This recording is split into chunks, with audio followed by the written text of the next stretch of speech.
Hola, Hola, hola. ¿qué tal Andrés? ¿Todo bien? Sí, todo bien por acá. Perfecto, el placer de poder entrevistarte. Muchísimas gracias por el contacto.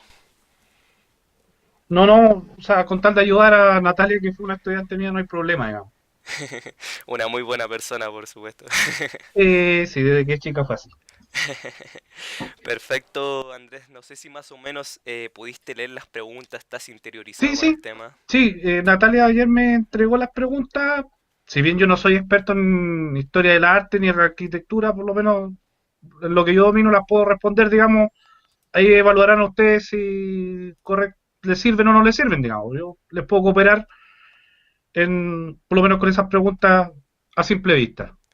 Perfecto, entonces, para rectificar que son las mismas, la primera es por qué se creó Artequín, para qué Sí. se jugaba en su comienzo. Ah, entonces sí, perfecto, son las Sí, mismas. sí, eran esas mismas eran como cuatro o cinco, no recuerdo muy bien, pero eran como cuatro o cinco en ese sentido. Claro, son como seis, si no mal recuerdo. Sí, acá Sí. están. Perfecto, entonces damos inicio a la entrevista cuando tú te sientas cómodo. ¿Tú me haces las preguntas o cómo vamos a ir? Claro, yo te pregunto, tú me respondes, probablemente quizás Ya, salga alguna pregunta entre medio o simplemente seguimos con el orden. ya como, vale, no hay problema, no hay problema. Perfecto, entonces vamos a dar inicio. Ok, Andrés, entonces la primera pregunta es, ¿por qué se creó el Museo Artequín? Bueno, el Museo Artequín más o menos es a inicios de los 90, entre el año 92 y 93. Hay que entender que Chile después del proceso de término de la dictadura el año entre el 88 y el 89, cuando se inicia el proceso de transición política, también obviamente hay que buscar recuperar una lógica cultural en el país, instalar museos, memoria, etcétera. Y dentro de todo ese nuevo mundo que se está abriendo en el país, a raíz, vuelvo a insistir, de la transición a la democracia, se crea particularmente una corporación llamada Artequín, compuesta entre otros por la Municipalidad de Santiago, participa la CMPC, el Grupo El Mercurio, entre otros, deciden crear un museo que trate de recuperar o traer ciertos ejemplos de obras de los principales museos de Chile, o sea, perdón, del mundo, a nivel mundial, para ponerla a disposición, sobre todo con fines didácticos, sobre todo a los niños chilenos, digamos, o a la sociedad civil en general, digamos, como una forma de difundir el arte, sobre todo entendiendo que en Chile esos tipos de museos como el Louvre o el de Nueva York o el British Museum en Londres, entre otros, esto eran prácticamente una cuestión inaccesible para en ese entonces un país que la verdad es que los indicadores de pobreza eran bastante altos. Perfecto, y en esa lógica, ¿para qué se ocupaba en su comienzo el Museo Artequín? Mira, en un inicio, en realidad lo que tenemos que diferenciar un poco la corporación Artequín que surge en 92-93, que para administrar este nuevo museo que para los fines que yo te acabo de comentar, y otra cosa es el edificio en sí mismo. El edificio en sí mismo en realidad surge, era el edificio del llamado Pabellón París, que en realidad es el edificio como representante de Chile en 1889 en la Exposición Universal, que era una especie de gran feria internacional que se desarrollaba en el siglo XIX para que los países, sobre todo los europeos, Estados Unidos también entre medio, Japón, demostraran los avances tecnológicos en esta lógica de la lucha nacionalista, un poco mostrar que era Francia, que era Inglaterra, entre otros países. Y en 1889, con centésimo aniversario de la Revolución Francesa, los franceses deciden en París, en el gran llamado Champ de Mars, ¿cierto? Que es donde actualmente se encuentra la Torre Eiffel, realizar una exposición universal. De hecho, es la misma exposición universal en la que se funda la Torre Eiffel, donde Eiffel construye y elabora, de hecho, el principal hito de esa exposición. Y dentro de esa exposición estaban invitados a participar todos los países del mundo. En ese tiempo en Chile gobernaba José Manuel Balmaceda, que comisiona a Antunes, que era su plenipotenciario que era el antiguo nombre que recibían los embajadores en Europa, deciden participar. Digamos, el gran cometido que le habían pedido los países latinoamericanos era que elaboraran obras de infraestructura muy similares a su pueblo originario. Los mexicanos obviamente tenían los aztecas, el Perú tenía los incas, pero en Chile obviamente no existía ese tipo de obras monumentales. Entonces, los chilenos optaron por construir un pabellón, que es donde hoy día se encuentra el Museo Artequín, pues se llama Pabellón París, en base a mineral de hierro, zinc, no me acuerdo el otro mineral, pero son tres minerales, era cobre y otro más me parece, construir un edificio muy similar a la arquitectura europea del momento, sobre todo de tipo semi-victoriano, y construir un pabellón, ¿cierto?, que alrededor almacenara cuestiones sobre Chile. Un poco en esta lógica del pabellón que hace poco el Amor de Chile, que se construyó en Milán, más o menos la misma idea de cómo se funda este edificio. Este es el origen del edificio. Vale, perfecto, Andrés. Una pregunta respecto al lugar de su instalación es básicamente ¿por qué escogieron el barrio Yungay para su instalación? Mira, lo que tenemos que entender es que este edificio, la exposición fue en 1889, el edificio retorna a Chile en 1894, eran exposiciones que duraban meses, no era una exposición de 3 4 días, sino que bastante larga, y al retornar el edificio a Chile en 1894, nosotros tenemos que comprender que en ese entonces el barrio Yungay era parte de lo que se conocía como el Parque de la Quinta Normal, que era un antiguo, se llama Quinta Normal de hecho porque quinta hace referencia al mundo agrícola, la normal hace referencia a la escuela normal, que es donde se formaban los futuros profesionales. En realidad el nombre oficial es Quinta Normal de Agricultura. Y el barrio Yungay es una parte de todo ese conjunto que existía desde mediados del siglo XIX. En el fondo un poco hacia la periferia de lo que entonces es Santiago y que en el fondo era el gran paseo que existía en la época. No había mucho más tampoco. Santiago era muy distinto a la urbe, a la ciudad que es hoy día. Y en ese entonces también el barrio Yungay, hay que entender que el barrio Yungay se llama Yungay en honor a la batalla de Yungay, en la cual los chilenos vencen a la Confederación Perú-Boliviana en 1836.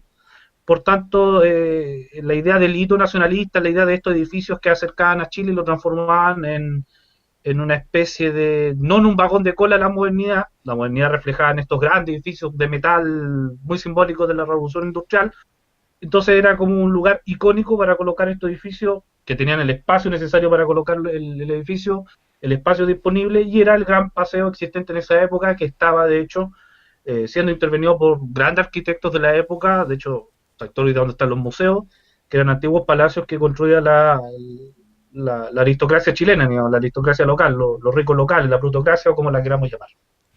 Perfecto, Andrés. Ahora, llegando más o menos casi al final, ¿en qué se distingue la arquitectura de Artequín con la de los museos de esa misma época o la de la actual?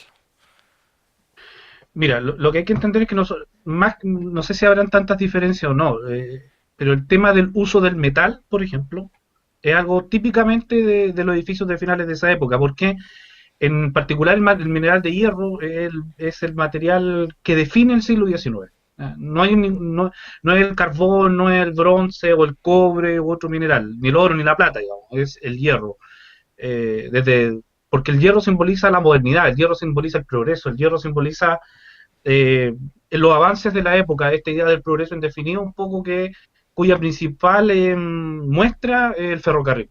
Y Balmaceda es el primer presidente en impulsar una empresa ferroviaria estatal gigante, es el primer presidente del país que recorre el país en ferrocarril. En eso entonces llegaba hasta acá, hasta el viaducto del Mayeco, acá en la Araucanía, hasta por el norte. Balmaceda es el primer presidente en ese. Entonces el edificio está muy vinculado a estas obras de la idea del hierro, el metal, un poco como el parque que inaugura la Reina Victoria en Inglaterra, por ejemplo, que hoy día es un jardín botánico, está en esa lógica. En el siglo X, a finales del XVIII, con el neoclásico, los edificios son más de piedra, que tratan de imitar esta lógica de los antiguos templos romanos o griegos, un poco como la catedral que hay en Buenos Aires, por poner un ejemplo de estilo neoclásico, que también estaba en boga en Chile en esa época, por si acaso. Entonces, el uso del metal es un elemento diferenciador, y sobre todo después de la década del 20, con la crisis principalmente empieza el tema que más que el metal es el concreto, el cemento, con esta obra. Entonces, lo que lo iguala a la época tiene que ver con el metal que se ocupa, en el caso después lo que lo va a empezar a diferenciar tiene que ver con el uso del cemento, principalmente como material constructivo, que va a ser hasta el día de hoy el concreto, digamos, el material constructivo por excelencia. Claro, Andrés, dentro de tu conocimiento, ¿existen en Chile o en el mundo otros museos que sean estilo mecano como Artequín? El caso que yo en mi conocimiento conozco es el parque que te acabo de mencionar que inauguró Victoria en 1850, en la década de 1850, que lo inauguró justamente para una exposición, me parece también que era para una exposición universal, no recuerdo si es una exposición universal o del Imperio Británico, pero que lo inaugura y es más o menos el mismo sistema, es más o menos el mismo, es más grande, sí, pero el mismo sistema, y que de hecho ese museo después lo convirtieron en un jardín botánico que almacena o que la reina Victoria en realidad pretendió que almacenara las principales semillas, plantas y flora del Imperio Británico, un poco como mostrar este del Imperio Británico, estas son las regiones que administramos y estos son los avances científicos desde el punto de vista de la vegetación que nuestros científicos han logrado descubrir. Ese es un ejemplo. La mayoría de los otros museos, por ejemplo, si lo quisiéramos comparar con otro gran museo, el Louvre, por ejemplo, el Louvre es un edificio neoclásico, prácticamente un palacio creado en el siglo XVI, que después se moderniza, el palacio del cardenal Richelieu en una parte, vivía la familia real, y en el caso del Museo de Nueva York también es de piedra, digamos, de concreto, no sigue esta lógica. Bueno, insistir que el gran museo que yo conozco que es de ese tipo es el museo este que te acabo de comentar, que es este jardín botánico, el Crystal Palace, ¿cierto? Que inauguró la reina Victoria en Inglaterra. Perfecto, Andrés, para finalizar. ¿Es posible que la arquitectura de Artequín contribuya a lo pedagógico como para que la gente que se vea inmerso en él pueda verse favorecido por el aprendizaje? Digamos, ¿qué rol juega la arquitectura como para que la gente pueda aprender o culturizarse? Mira, hay que entender que la cultura y la historia, en el fondo, primero, si definimos cultura así muy ligeramente como toda creación humana, y la historia es la historia en el fondo, es el estudio de esas muestras culturales en el tiempo. La arquitectura prácticamente desde el punto de vista patrimonial, es esencial en el estudio y en la didáctica. En realidad, en la museología, la didáctica de la museología es prácticamente hoy día una disciplina muy avanzada en ese sentido y la arquitectura sirve totalmente con un fin didáctico. De hecho, lo que te acabo de comentar, los mismos materiales explican el sentido de la época, el mismo origen de la estructura permite explicar el sentido de la época, el origen de la estructura permite explicar cómo Chile se quería anclar a la modernidad. O sea, tú puedes hacer calzar por esta obra, por las obras arquitectónicas en general y por este Palacio Artequín o Pabellón París en particular, siglos de historia, siglos de el contexto detrás, cómo fue llevado, cómo fue, o sea, tú puedes desde la microhistoria, por decirlo así, desde el hecho puntual de un edificio en particular, puedes hacer pasar eh, las estructuras más grandes desde el punto de vista histórico y claramente desde el punto de vista didáctico, el edificio por sí solo cumple una función didáctica y patrimonial relevante. Perfecto, Andrés. Creo que ha culminado la entrevista. Solo para finalizar, bueno, esto es más que nada una pregunta. Eh, ¿Fue en el gobierno de Balmaceda que se instauró Artequín o fue anterior o posterior al de él? No, el pabellón París o Artequín en 1889 es la exposición, por tanto seguramente la invitación llegó al gobierno, puede haber llegado a lo mejor en el gobierno anterior de Domingo Santa María, no lo tengo claro, pero en todo caso Balmaceda era el ministro de Interior de Santa María, por tanto Balmaceda prácticamente es el gran impulsor de que este museo, este pabellón París se construyera y de incentivar la participación de Chile en la Exposición Universal de 1889. O sea, Balmaceda es parte fundamental del hito de la construcción de este edificio y posterior museo. Perfecto, Andrés. Agradezco tu contacto. Muchísimas gracias por tu ayuda. Va a ser de bastante utilidad esta entrevista. No, gracias a ustedes, y voy a insistir, lo que les pueda cooperar, gustoso aquí está. Así que si algún día tenemos que devolverte la mano como estudiante o como Uh -huh. futuro periodista, que ya no queda tanto para eso, ya sabes que puedes contar conmigo al menos.